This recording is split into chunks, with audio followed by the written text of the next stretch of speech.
Welcome to 7shifts Academy, guided lessons for restaurant workers, owners, and operators to gain the knowledge they need to grow their business and succeed in their careers. 7shifts is the all-in-one team management platform built for restaurants. With our tools, restaurant managers can work more efficiently and improve performance, freeing up more time and energy to focus on delivering great service to their customers.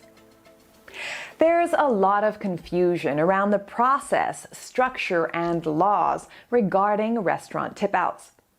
At the end of the day, the goal is to make sure employees are happy and paid fairly, while still complying with tipping laws. There's no one-size-fits-all approach to tipping out, but it's important that your restaurant adopts a method that works for your team to avoid a negative impact on staff retention and morale. Here are a few common methods that restaurants use. 1. Tips paid to those who collect. The most straightforward approach to tipping is to let employees who directly earn tips keep them.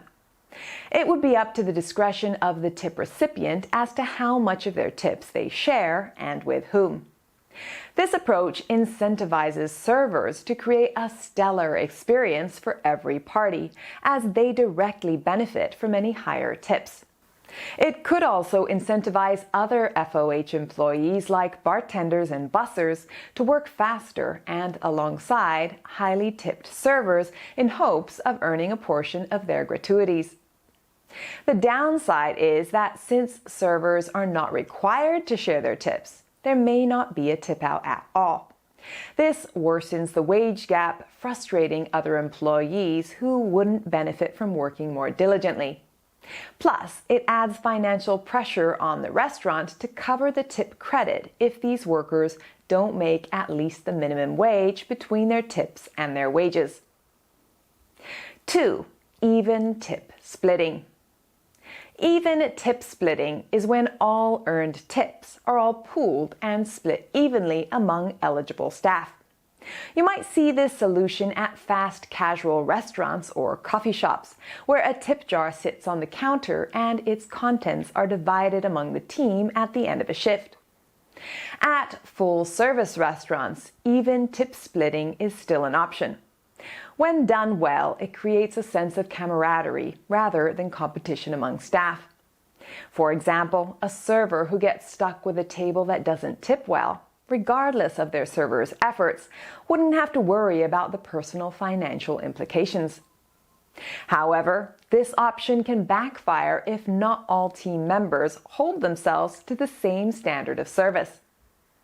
A high-performing server who consistently brings in tips at 20 to 25% might be bothered by being forced to share his earnings with a less attentive waiter who averages 15 to 18%.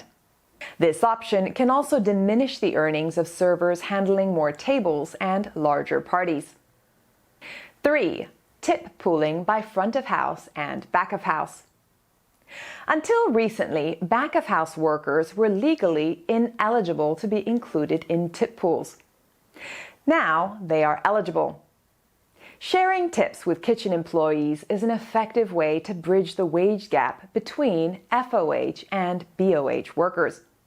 It results in better retention of kitchen staff and provides more compensation to those working busier shifts. However, this approach can take even more of a cut out of a server's tips. Effective servers who are used to taking 50 to 70% of the tips that they worked to earn, for example, may now find themselves only keeping 30 to 40%. Additionally, in order to take advantage of this new option, restaurants must pay employees the full minimum wage themselves, rather than benefiting from any tip credit.